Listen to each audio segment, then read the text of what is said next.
low-cost carrier Scoot is welcoming an entirely new aircraft type in its fleet. The airline is welcoming the first out of 9 Embraer E190-E2 in April, and it also revealed new destinations that the aircraft will fly to.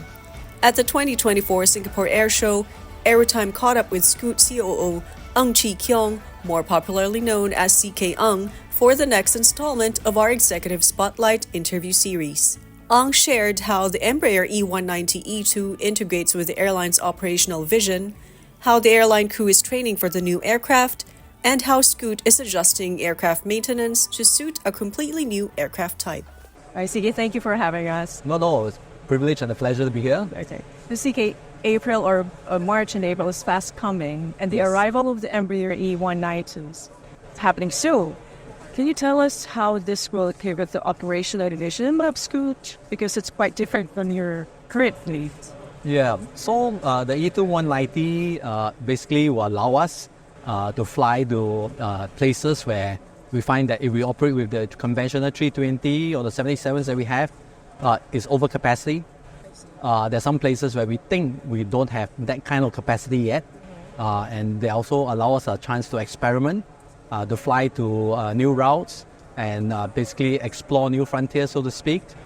Operation-wise, we will obviously have to look at engineering. Yes. It's a new aircraft type, totally nascent in this country, in this region as well. Alongside with that, the pilot training, ground support, even RAM support facilities and all. As basically as a tow bar. Each aircraft type has its own organic tow bar. The tow bar for the E2 is different.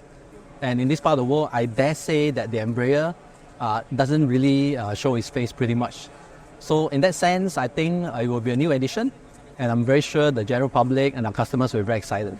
So you mentioned about pilot and crew training. Can you tell us a little bit more about that, how this new training will be for the Embraer? Well, it's not exactly new training. It's just that basically it's a new dimension. Pilots in the Scoot community, they are generally trained on the 77s or the 320, 321s. For the Embraer, it's a different category of aircraft. And therefore, the basic essentials are a simulator. We have simulators in Singapore for the 77 and the 320s. But in order for us to optimize training and to not have too much traveling time overseas, we would rather have the simulator in Singapore. And one of the main attraction of having an Embraer here was that they were prepared to bring the simulator in Singapore. We basically had an opening ceremony. We inaugurated the simulator on Monday, on the 19th of February, not too many days ago. And so I would say that simulator training in Singapore affords a first-hand opportunity for pilots to have time optimized between traveling overseas and all that. The training started, I think the ground school has started for the new batch of pilots, and they're probably going to start on their simulator the next couple of weeks. That will allow us to bring everybody back online pretty quickly. For the cabin crew training, we have the door trainer in Singapore as well. So again, it reduces the travel time overseas. Again, when you're away from Singapore, it means that you don't have that much time available for your day-to-day operations. So in that sense, we would rather have the facilities in Singapore. Yeah, so there's no disruption or minimal. Yeah.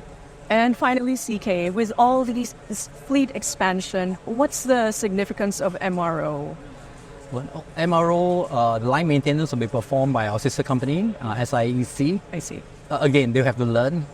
We have courses that were basically started from Embraer, Brazil, where they learn how to get a type rating for the engineers in order to fully service the aircraft down here. Obviously, MRO facilities, we are looking at regional support and the possibilities that we're exploring right now. So there's two aspects to it. One is line maintenance, the other one is MRO for the heavy checks. In time to come, we will have established an MRO presence to which we can basically carry out our checks.